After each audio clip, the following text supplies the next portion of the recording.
Hi, ako gali si Mami Jules, ang madiskarte nanay. May family dinner gali kami. Dili na mo naisipan yung magkaon sa may lagaw diri sa Coronadal City. Namit galing ilang nga mga barbecue diri, especially ang ilang nga tusino. If gusto nyo naman makatipid, dala lang kamo sang kanon.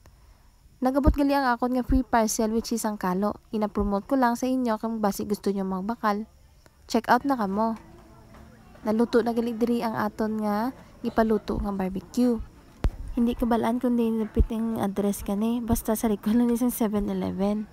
Try nyo man kaon diri kag tilawan nyo man ang ilang barbecue. Ang favorite ko gid nga barbecue nila is ang tusino, namit gid siya, juicy kag lasado gid. Fast forward pagkaaga na, nagluto na kita aga pa sang balato nga may talong kag okra kag gingisa sang ginamos. Diri idulong gani namon si Bibi sa may General Santos City sa may airport.